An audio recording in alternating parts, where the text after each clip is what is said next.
Hello, hello, hello. Welcome, everyone. I am Nathan Langrad, and I have my friend on today, a very special guest, Starr Saxton. Welcome, Starr. Hi, everyone. So great to be here. It is so great to have you here. When I was thinking about, what are some good professional development opportunities for educators around this very important topic of authentic assessments, you are the first person I thought of. And so I was like crossing my fingers, you would say yes, and you did. So thank you. And you just have such a wealth of experience and knowledge around assessment and lots of different areas of education.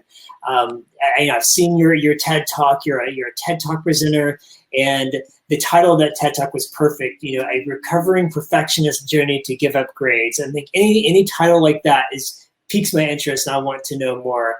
You're the author of Hacking Assessment, and I've read that book, and you give amazing hacks on how we can really change the paradigm around assessment. So we'll definitely be talking a lot about some of those concepts today as well.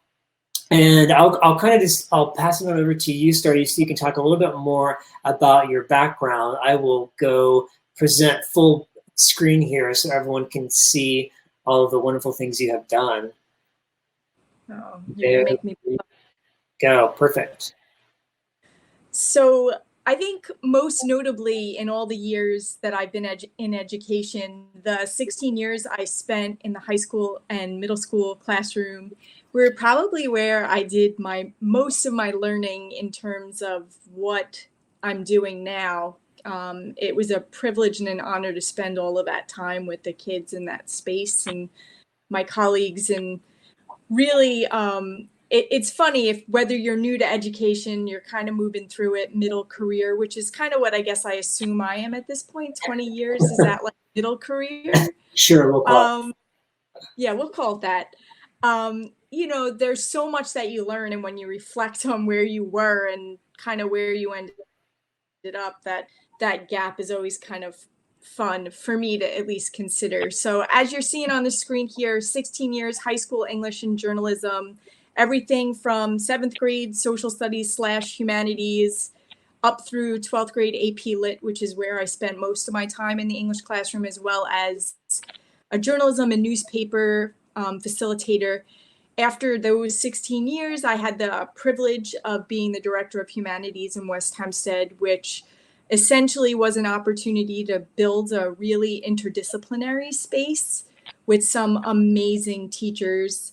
And I learned a lot about how when you're a teacher and you think you could do leadership differently, it's not as easy a transition as you would think, even after you've been in the classroom for as long as you have. And right. Sometimes having that knowledge isn't necessarily as transferable as you want it to be in a lot of ways, because there are just things good leaders protect teachers from that you don't get exposed to until you're the teacher, the leader protecting other people. And over that time, over the last bunches of years, I've used my classroom as a space to really hone my assessment philosophy and kind of spend a lot of time sharing what I learned as an educator around assessment, particularly alternative assessment, getting rid of grades, really focusing on feedback, giving kids voice and choice, not just in what goes on in the space, but also in the curriculum design. And with 12th graders, it's a little easier to do that, I imagine, than it would be with first graders. But strongly believe that kids have important things to say, and they should be a part of the decision-making process, since it is their learning that we're attending to. And I had the honor of writing a bunch in that time too, to get it down on paper.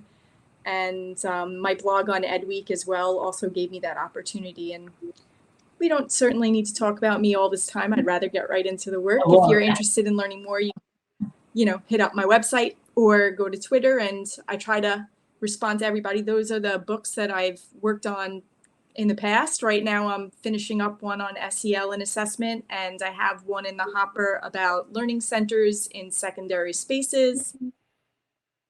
And I wrote a chapter recently for a higher ed book about getting rid of grades in higher ed institutions. So it's what I love.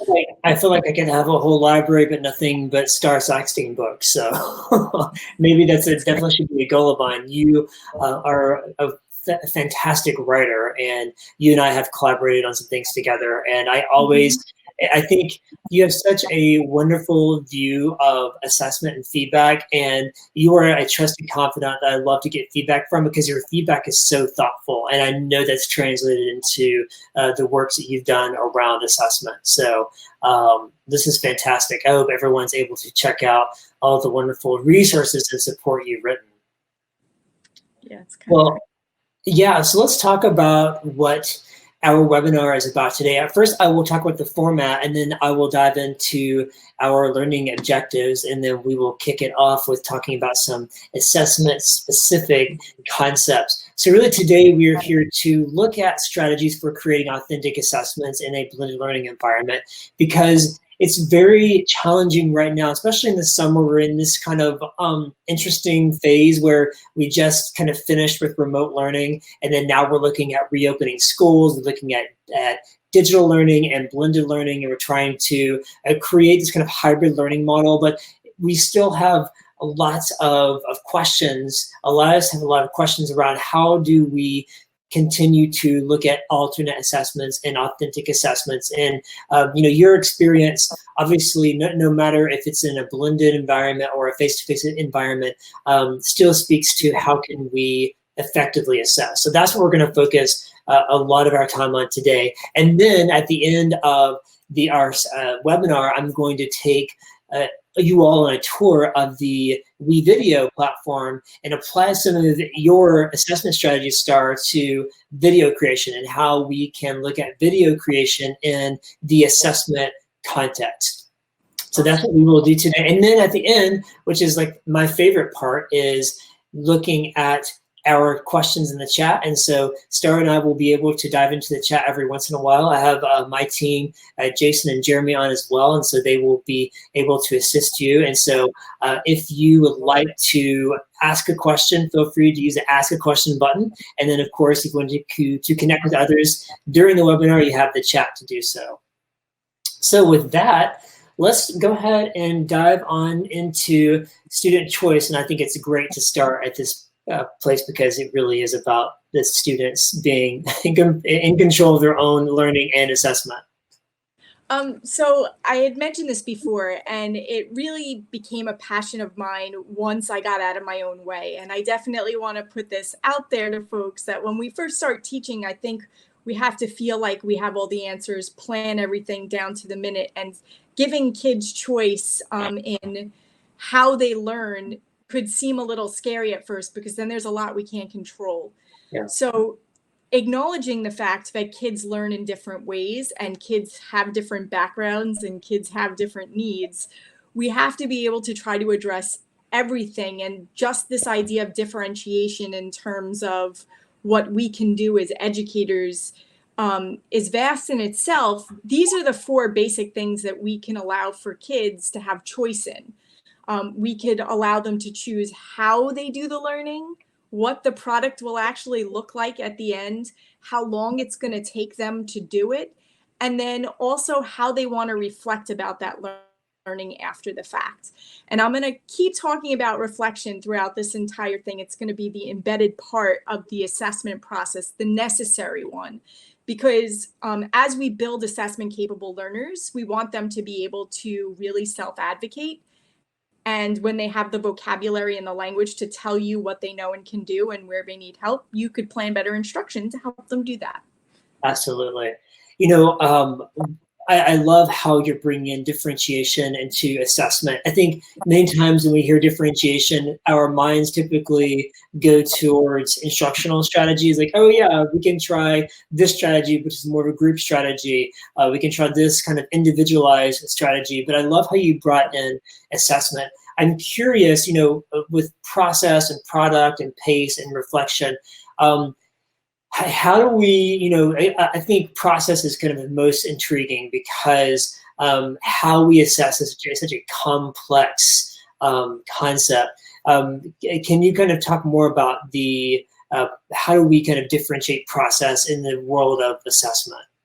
So a lot of the way that I used to assess was through projects and other formative tasks. And when you could create a really meaty project, there are a lot of formative opportunities to give kids feedback along the way. Also to assess for learning, so that what you're instructing is based on what you're seeing in those spaces all the time. So if I was going to do a project, and maybe I'm a pretty, I guess, linear thinker in a lot of ways, and I like to tackle a project by organizing my time in a specific way. And sometimes I like to, like when I'm writing a book, for example, I like to start with the table of contents and then attack different parts of it when I'm in the mood to do it. But I don't necessarily go in order. I go in the order of where my heart is bringing me to go. And I think kids learn like that too. Yeah. So instead of saying kids have to do something one way, like math is a great example. And I struggled with this with my son when he was in elementary school. Like, there is no one right way to solve a problem most of the time. There are multiple ways to solve a problem. So instead of instructing kids to only solve a problem one way, we give them the option to solve the problem multiple ways. If I'm asking a student to write something, I want them to consider the various different ways they could do it. And if I want to assess how well a student understands satire, there's more than one way to do that as well. Yeah. So just thinking, I guess product would come first once they decide what the product is, and then the process really becomes how is that going to look for them to achieve the product. And really the thing we need to be most clear about, even with choice, is that kids understand why they're doing the task and what the learning outcomes and success criteria are up front, so that everything they're doing is in service of reaching that success criteria. I hope that helps. Yeah, absolutely. No, it really, what you were talking about in regards to showing them a strategy, but showing them in a way where they understand this is one option that you have, providing you all the tools, and you get to decide which tool that you're going to use to make your thinking visible. I think, especially in math, it's normally the last strategy that we show is typically the strategy that maybe students would gravitate towards, or the one strategy that we go to. So I think it's always continually reflecting on how can I best show multiple ways of getting there, and being able to give students all of those tools to make that wise choice and how they want. And they can change it up. They don't have to choose the same process and product every single time. I mean, that's also something that when they reflect, I'm always interested in, like, why did they choose to do things the way they did, and how did they conceptualize what they were doing? And to me, that's where you learn so much about how they learn, which strategies they gravitate to, why they think they're easy. Because if you talk to any 5 kids, something that one thinks is easy is what someone else thinks is the hardest. So it really is interesting. Absolutely. And speaking of interesting, I am always interested in hearing how you're able to get student input in their voice, because many times when as teachers, we work in a collaborative environment, like within a team, PLC, or whatever that looks like, a team meeting. And how are we able to get student voices into the assessment design process? So I could give you like my favorite example, because it definitely left the biggest impression on me when I was still in the high school English classroom. I used to teach Hamlet the same way all the time. And as an AP teacher, I'm sure any of you listening, I'm sure Hamlet, you have a love-hate relationship with it. Kids either love it or hate it, but it's sort of like, it's a rite of passage in a lot of ways. I guess Shakespeare in a lot of ways is a rite of passage. So one year towards the end, I was like, I've been doing it this way for a really long time, and I'm going to actually put it out to the kids to see what they think. So at the beginning, I actually gave out my entire lesson, like my entire unit plan, the different projects that went with different things, with the objectives. They were sitting in groups, and they had to first go through all the objectives, and then they had to come up with ideas of their own to create a new project that addressed all the objectives that the other ones addressed. And then as a class, and if they couldn't come up with anything, they could default to what was already there. Then based on what they submitted, we voted as a class which one we were going to do. And then the group that won came up for a lunch, and we actually designed an assignment sheet together. They designed a rubric. We looked at different feedback surveys that kids will do and benchmarks that had to be met. And they were partners with me from the very instant that the class selected their idea. So they got a little bit more of an idea of what goes into actually designing an assignment, because it's not just I have this idea, I put it on paper. It's sort of like a backward plan. If we want them to be able to create a pseudo documentary, you know, which is what they had to do actually. They had to do research on psychological disorders of characters from Hamlet, and then kind of give them some kind of treatment plan based on what they learned, and then create a movie about it. We kind of backward planned. What do you have to do to be successful? What are smaller pieces that we could do in class? What are going to be the success criteria to know that kids actually understood what they read, the research that they got, and then, you know, kind of break it down into smaller pieces. And we constructed it together. We constructed the success criteria together, the benchmarks, the different smaller pieces. And then we had a screening of all the movies at the end, where we had the opportunity to provide feedback for the different groups. And it was absolutely brilliant. I couldn't have designed it myself. And the work was so well done, and they really got it. I mean, and we didn't sit there reading it aloud together in class. They read it as a group together. They really dove deeply into the characters and the research about, you know, based on what they understood the characterization of the character from the text, they could do some research on different psychological disorders. I think like Gertrude was a narcissist, and Hamlet had depressive disorder, and there were all kinds of other things that they kind of came up with Rosencrantz and Guildenstern. It was a good time. So, I mean, if you could make Hamlet fun. Yeah. Well, and I love that you involved students from the very beginning. It wasn't one of those things where we developed a unit or a lesson together and we thought we knew our students. A lot of times we do that. We say, oh yeah, well, our students, we think they like this, so we're gonna go, this is, you know, motivating for them, so we're gonna do that. But you literally, in class, made the assessment design process a part of their learning experience, which I think is fascinating. And I think I would assume that your students were probably more motivated than they've ever had been before. Is that right?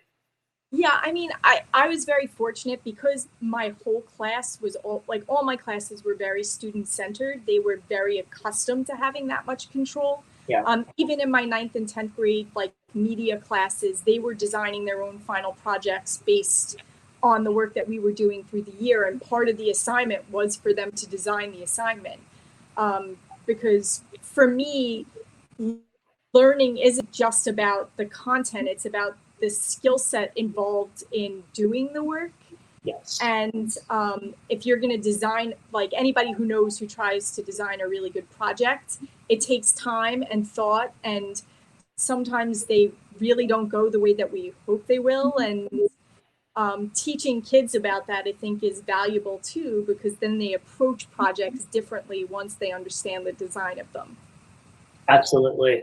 One quick note about success criteria. I know many teachers use learning targets and learning objectives. Can you help with differentiating between creating a success criteria and maybe creating a learning objective or a learning target? Sure. So they aren't necessarily the same thing. You'll have your learning targets at the beginning of a class where these are the objectives for the day. These are the things we plan to learn.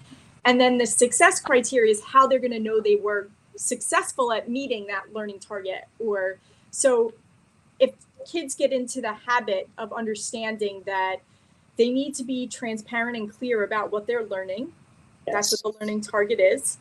And then the success criteria lets them know whether or not they actually met the learning goal.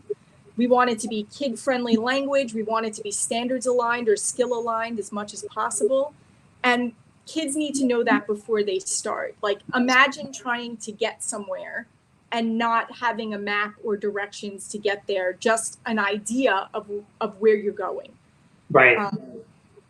I think the more we could give them up front, the higher likelihood of them being successful in the end, and we certainly want them to be successful. Absolutely. And taking your map analogy, how much more effective is it? I can see my progress along the map. So I get, if I'm going from point A to point C, I know when I get to point B, I've gone this far and I still have this far to go. So I do like that kind of nature, that descriptive nature of what am I going, what are my actions? What is my performance like in comparison to the actual learning target? Right.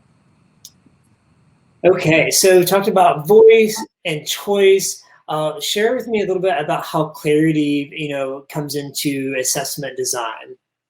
Okay, so clarity is one of those things that we think we all have, but unfortunately don't often share it with the people we're working with. I mean, maybe we have great amounts of clarity. At least, if I'm speaking from the I place, there were plenty of times I thought that I had made myself very clear and then received 50 projects and only 15 of them could read my mind, and the rest of them presented something that was completely different than what I was expecting.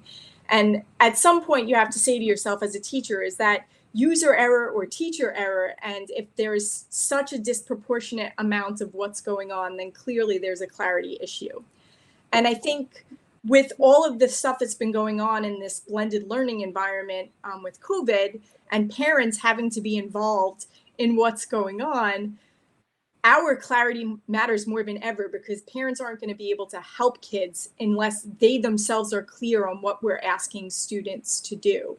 And it's something we've been working really hard on at the Core Collaborative, where I work, to create clarity menus for parents and really help kids, first have very clear learning goals, like that's the big idea, then have very clear success criteria, which is how you meet the learning goal, then have individual tasks, sometimes that address pieces of the success criteria, which could also be a means to differentiating. And then on each one of those tasks, we actually have task-specific success criteria, and also have instructional videos, support resources, exemplars, at least 3 different exemplars, so that they could see how to do the work 3 different ways and still be successful. Because like I said before, in learning, there's seldom one right way to do it. So kids need to know that there are multiple ways to be successful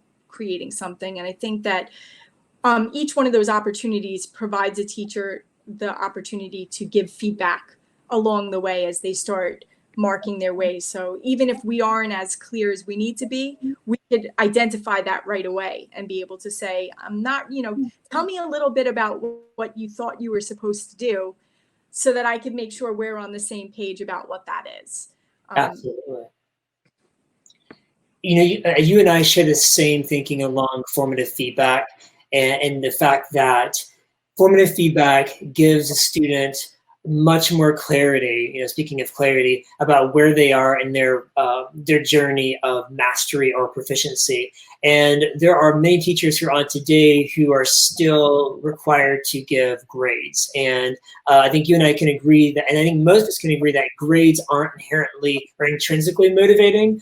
Grades are very arbitrary. They don't really tell us anything about where we are in mastery or proficiency. It's just a arbitrary concept, really. And so can you share some advice of teachers who kind of want to move away from grades, and how they really want to rally behind this formative feedback loop as opposed to giving a grade or a number? So, I mean, I want to acknowledge that I know some administrations do require a certain amount of entries in a grade book at the end of each week. And I mean, for the record, I am completely against that. I am not against the idea of communicating learning. And I think that if you have a communication system where you could speak to what kids are doing in the class and how they're progressing in a more narrative way against specific standards, rather than with a grade, I think that that's a far more effective way for parents, students, and other teachers to really know what kids know and can do. And it's a lot less arbitrary and compliance-based when you do it that way as well.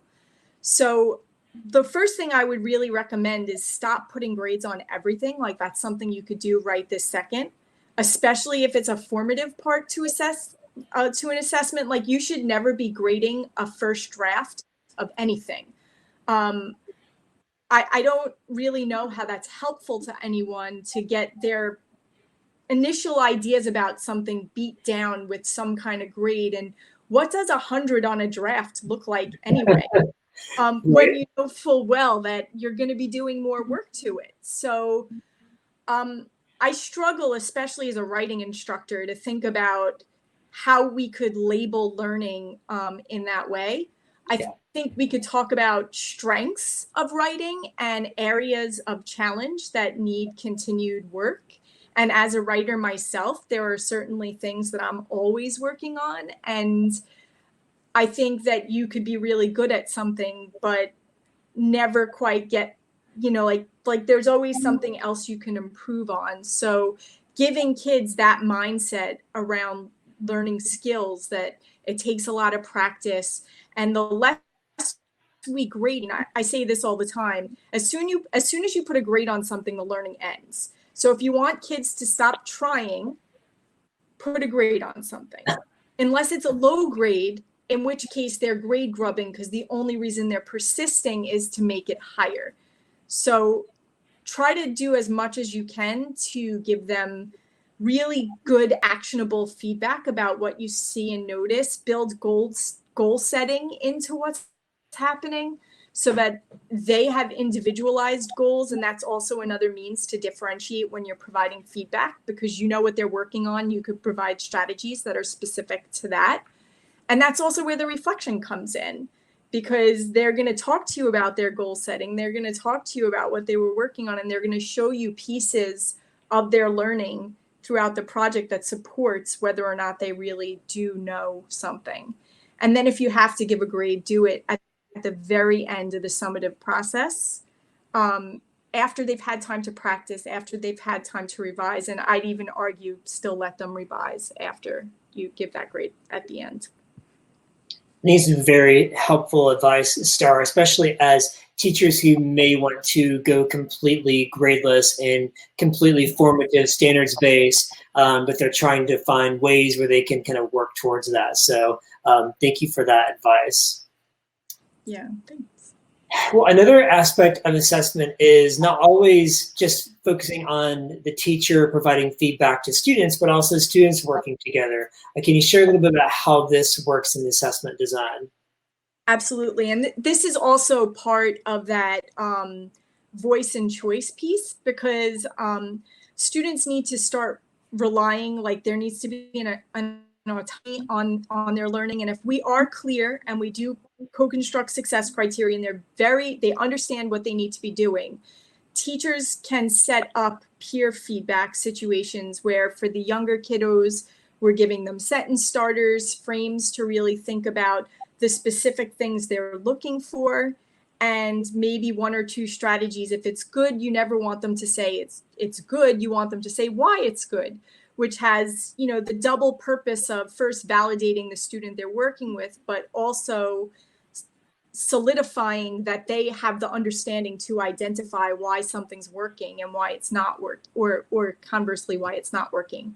So again, that's giving them that the academic vocabulary to be able to talk about what they see, whether it's, you know, an extended math problem, or it's a second grader talking about a paragraph that they've written, or a couple of sentences, or new vocabulary, or a drawing that they made while they're telling a story. You might be saying to yourself, how could kids so young do stuff like that? The Core Collaborative has an amazing video on their YouTube channel of kindergartners giving each other feedback in a phys ed class based on success criteria, and it's brilliant. So if you want to see youngins kind of giving each other excellent standards-based feedback, check it out. It's pretty amazing. Yeah, well, and it's amazing that, you know, many times we think about video feedback and students being able to, and older students being able to do that. But our young learners, I think if we start very, very young at providing support on how to give feedback to each other and some of those sentence starters and those conversation pieces, I think that can be helpful. And I love how we have all kinds of fun chats happening right now. I think you definitely, you spark something in us right now as educators, because there's so much around grading and assessments. And I think we have to be very, very transparent about what those next steps are so we can kind of grow. And really the bottom line is ensuring that students can grow and thrive.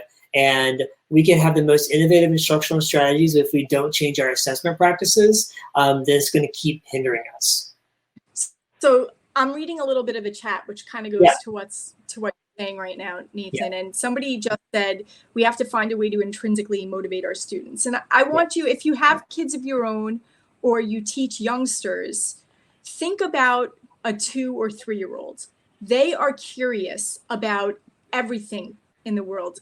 And it's largely because they haven't entered school systems yet. We systematically destroy a curiosity of learning because of the structure that we have in place in schools. We are across the board. There are systemic challenges that, discriminate against certain learners and certain kinds of kids, and grading is one of those really.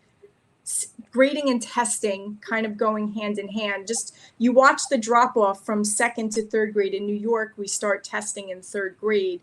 And as soon as there's these state tests associated with learning, you start getting anxiety in kids. You start getting all these other really negative things that start taking a little bit of that curiosity away. And it's almost amazing, the kids that stay curious by the time they get to the end of high school, even if they've learned to game the system in a way that works for them. And your high achievers do that. They know exactly the games they need to play, and they play them well. They are not your best learners. They are your best game players.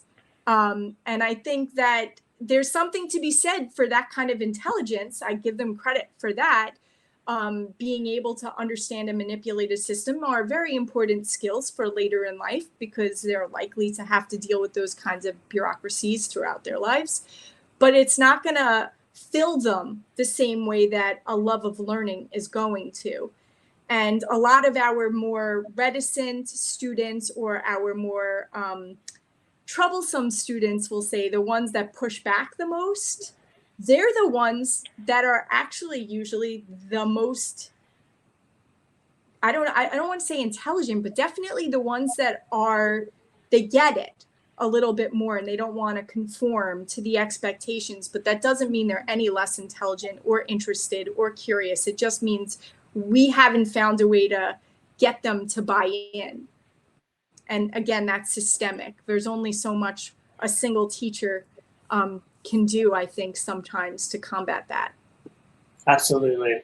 And I think too, there's a level of trust here with students, with peer, allowing them to say, hey, we are going to allow you to give critiques to each other. And as teachers, we're providing support along the way. But I think there's a level of trust and a level of relinquishing control, and truly, like we keep saying, handing over the reins to students, but do our actions actually show that?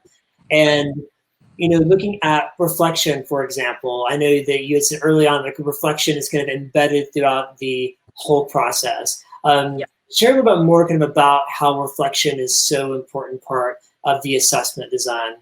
Okay, so when we design an assessment, we make choices about what we assess and what we don't assess.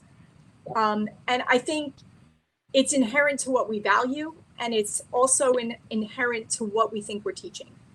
However, there are lots of things kids learn while we're teaching them things that can't be reflected in the assessments we're asking them to do. So what reflection does is it gives them an opportunity to fill in the gaps of what we can't see. And I think that it's a really powerful tool that a teacher can use to really, again, personalize learning for individual students. the way that I always did it in my classes, we had daily reflections. In my journalism classes, they had weekly reflections where they were setting goals on Monday, had the week to meet those goals, and then on Friday had to think about whether or not they met the goals that they set for themselves. But on projects, students always have to first describe what they thought they were supposed to do. That kind of goes back to that clarity piece. It helps me understand what they were thinking when they did the work. And it also helps me be in their lens. So if they did something that wasn't what I was expecting, I can now assess what they thought they were supposed to do instead of what I expected them to do, which again aligns a little bit better with the skills they're actually building or not. And if there was a clarity issue, it's I think, poor kind of judgment on my behalf to penalize them for my lack of clarity when they didn't give me what I needed based on what I asked them to do. Then from there, they have to talk about their process. How did they complete the assignment? What were their steps? Then they have to think about the standards, which are always, the standards and success criteria were always discussed on the front end. So then they have to talk about how their work addressed the success criteria using evidence from their learning to support it. And then from there, they tell me how, what they learned, what they could have done differently, what they struggled with, how they got through those struggles. And then they give themselves an assessment at the end. Are they masterful? What is the grade that they think they've earned based on what they've done? And then when I read that before I assess an assignment, the student's goal was working on finding really good evidence and analyzing it. So now I know I'm going to spend all my energy looking at their evidence and how well they analyzed it. And then if they're doing that really well now, I could validate their hard work, say that the strategy worked, and highlight the areas of their work that are actually speaking to those things. And if it didn't, I could highlight another piece and say, why don't you look at your paragraph before? You did a really nice job over there. You had a really smart choice of evidence. The analysis ties back to the thesis, and there are really clean transitions that sort of tie those ideas together. So the more specific we can be with kids, the better they're going to be overall. And I think reflection is just an opportunity for them to really give us what we can't see physically. I love that. I hear about the term making your thinking visible, and I think it's exactly what's happening here. We're making things that might be abstract to concrete, but we're making it concrete for the teacher. And in a process of kind of that abstract to concrete, there's thinking and learning involved in the process. And as you were talking, I was thinking, you're giving really great context for why we choose reflection and kind of the how well. But I want to talk now in the how, because I'm seeing some comments on the side where people are talking about some different tools and some ways to reflect and some ways to assess, especially when we look at distance, digital learning, blended learning, and so forth. I want to share some, and then I definitely want to get your take on a couple of these. I love video reflective journals because it allows students to, they can write out their thinking, but they also can turn their webcam on and just speak. And sometimes we're able just to talk out loud. And I think sometimes we think, we have to always write them. And yes, writing is very important. I know I'm talking to a writing teacher, so I have to be careful because I know you're going to tell me we should be writing more. And I love writing. But I think it's so important for us to also make those new kind of neural connections in our brain by speaking and using the oral language to be able to articulate. I would never say that. Yeah, just kidding. Because honestly, what's more important is that they talk about their learning or they express their learning. And if we just had them doing something in writing, we have the writing sample. It doesn't necessarily need to be a piece of writing. And some kids who are reticent about being on video could also do a podcast, like audio file kind of thing. Yes. Anything that gets them to talk about their learning, for me, is a win. Yep. Doesn't matter the format. Again, choice. We want to give them choice. Absolutely. Yes. Video exit tickets, again, that's taking kind of a paper in-class exit ticket, and you're giving students the opportunity to show their thinking. Through exit tickets, they can use video, they can use visual representations. Again, giving them choice. I love this goes back to product and process, giving them choice in how they can demonstrate their thinking and show their thinking. Digital portfolios is another way that we can formatively and summatively assess, especially if we're looking at over a long period of time for able to see growth. I know, Starr, you've had some experience with digital portfolios. Yes. So part of this whole assessment thing too, if you're going to get rid of grades or you're going to take kids in a direction where you really want them to be able to see their growth, there's nothing better than a digital or even paper portfolio if your school doesn't have digital. Kids should be collecting their work on a regular basis. It helps them actually see the body of learning that they have. Then the selection process is another opportunity for you guys to be discussing what's important when we're making selections. And that could be a classroom discussion about what success criteria of good portfolio looks like. It's another good chance to get kids involved in that conversation. And then they reflect on the choices that they made. And then maybe the most important point is them being able to transfer the learning in that last, like for me, it's collect, select, reflect, connect. And basically those four things together with a digital portfolio will give students the opportunity to visibly hold their learning, see the progress over time, and be able to really speak to that learning in a very tangible way. I think it's really helpful because sometimes I think about a portfolio just being a collection of work and there's not really any rhyme or reason or structure to it. So I like how you provided some advice and some guidance on what are some pieces of evidence that we can collect that can best articulate my journey throughout the course or the unit. Yep. I also like this idea of capturing conversations with video and then the teacher providing feedback. And I've seen this done before where teachers will go in and they're listening to a conversation, but then they decide to maybe open the phone or the laptop and capture the conversation on video and then go back and be able to provide feedback, not necessarily on, telling the student, I like how you talked about this, but being able to give feedback on the kinds of questions that students were asking in the conversation. And maybe some of the stems that the students were using, maybe they were saying, I agree with you because this, or I disagree with you because of this, and being able to give feedback about the kinds of questions they're asking and how they're starting conversations.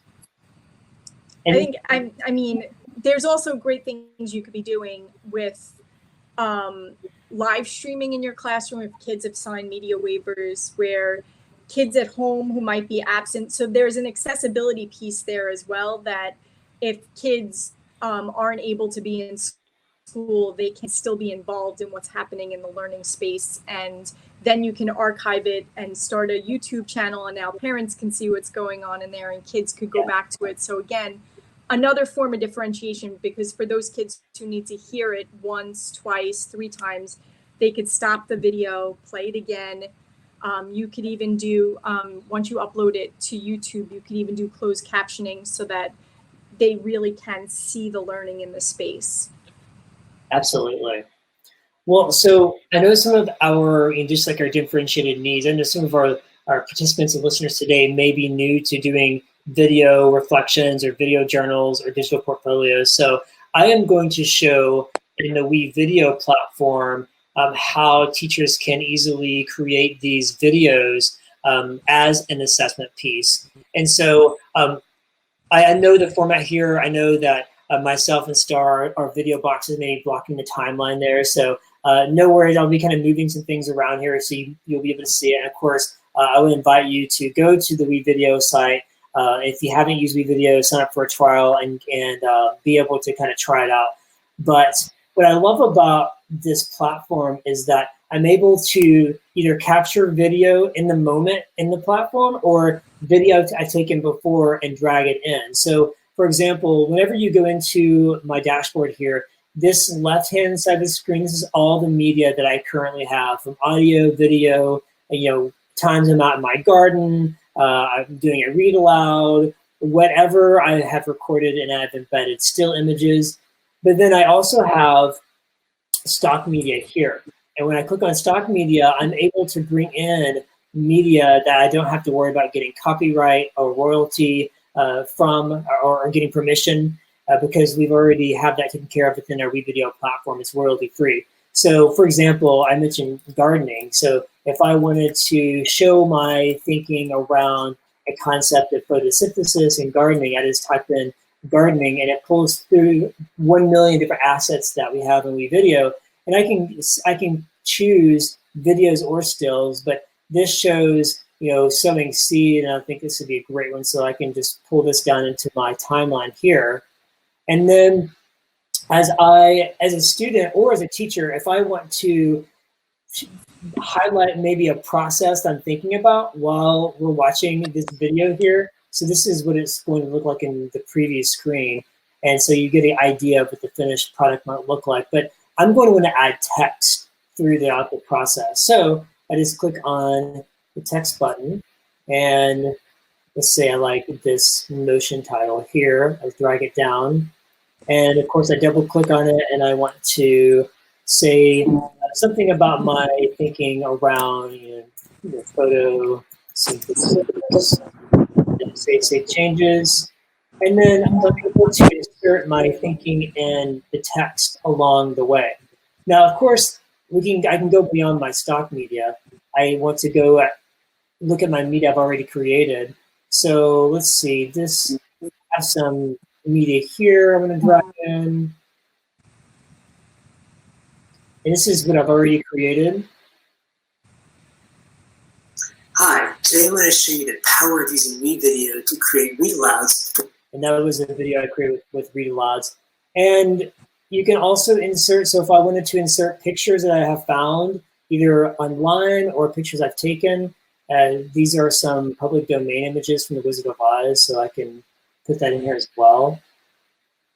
And obviously I want to be able to, within the timeline, you're able to manipulate your videos and your stills together, so you're able to create the effect that you want. I also can create transitions to make it look like so right now I'm overlaying this picture over the garden there, so I'm going to fix that. So when I transition, so for example, I'm a big fan of the page curl.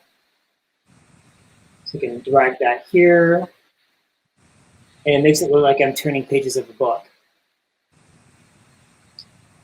Also, you can choose between a lot of different audio, and so music is a big deal when you want to create emotion. So if I want to click on, let's see, we'll go with the Mega Mix. Oh yeah, that's a good one. So we'll say I'm going to drag that here, and let's say I want to give a title to this, and I've already created something that says Remote Learning Dialogue Journal. So let's say I want to use that as a title. Let's start here. Drag that in.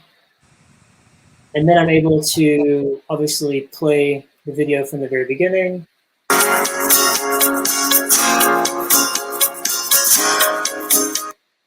And there we go. So, I mean, we don't have the time to go into every cool feature that we have here, but this gives kind of giving an idea of, as a teacher or as a student, how we can capture our thinking. We can find visuals, we can find audio that really represents our thinking, that represents our attitude towards something.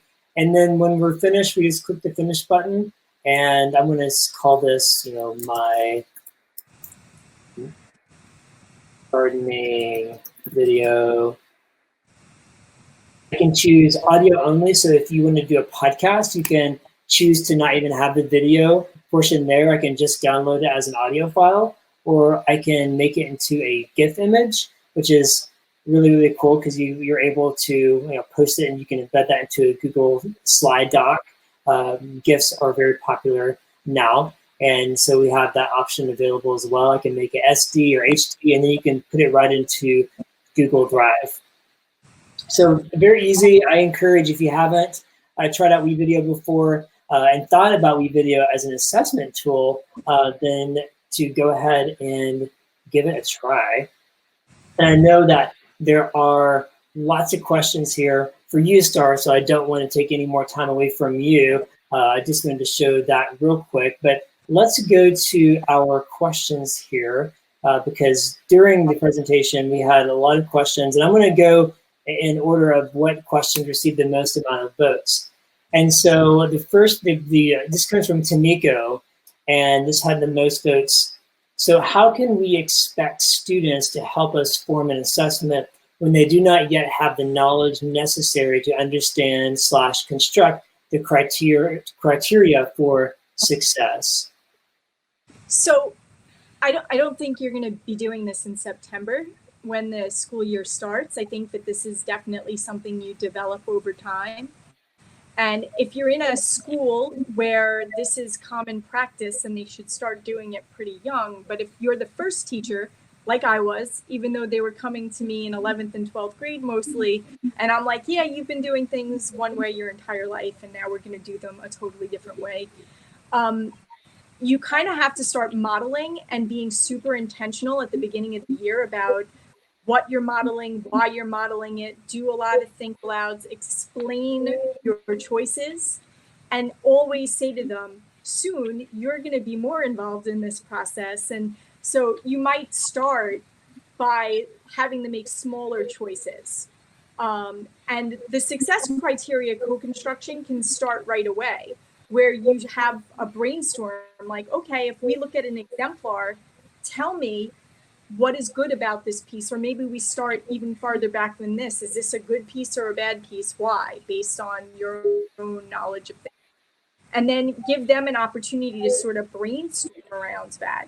And then you build it into a process over time. And like I said, there's no way, unless you have a systemic thing happening in your school where they're learning this the second they come in, that, September is going to be, let's design a project together. It's more like by December, where they're designing pieces of it. They are co-constructing as of September, but you're still teaching them how to do it. You're giving them the vocabulary. You're aligning it with the learning targets, which should also align with the standards that you're working on. They should have that academic vocabulary. And the more intentionally we plan around it, the better they'll understand why we're doing it. And hopefully when it comes time for them to do it themselves, you'll be providing feedback along the way and being a part of that construction process with them. I love the story you spoke of earlier with Hamlet and the students developing a documentary. And the statement that you said was really powerful. Was there was no way I would have been able to come up with this unless I would have had the students there from the beginning. So to give that choice to students and allow them to help you craft it was so powerful. And we don't know until we give them the opportunity. So it's easy to say, well, they don't have the experience I do, so how could they inform the assessment process? But again, I think we have to put ourselves in the shoes of the learner and professional development. I think about the PD that we are a part of. How wonderful would it be to be able to, with the facilitation of PD and the co-creators, if we were able to say, hey, here's how I want to show that I'm able to implement this new thing that I learned at the PD session. Right. Well, it's just we're all learners first. So I think best practices dictates that we want learners to be doing more than listening necessarily. So there should always be an ability to let kids tinker and participate in the experience, because that's also how they're going to learn it better. Think about all of our kiddos who love to watch YouTube videos and then try new things after they watch a video, or they have access to a lot of information. I don't think we often give them enough credit that they're capable of doing things like that. So we got to let them try. Absolutely. Okay, we will go. We have time for a couple of more questions. The next one is, how can educators facilitate student collaboration in the blended learning environment? So not specifically assessment specific, but I know, Starr, you are obviously passionate about all areas of education, and of course, collaboration is one of those. What are your thoughts about blended learning and getting students to collaborate together? So one thing I love about Google, the educational suite, and others, and I know that Microsoft also has one now, their suite, where kids could collaborate in documents at the same time. So I think we could definitely be in situations situations where, kids could be in breakout rooms on Zoom, or if they need to collaborate, this platform certainly looks like another way for them to collaborate. Or if you have closed network kind of options. In my class, we also had a hashtag that we used on Twitter. Again, my students were old enough to be using Twitter, and it was a way to bring other people also outside in to collaborate.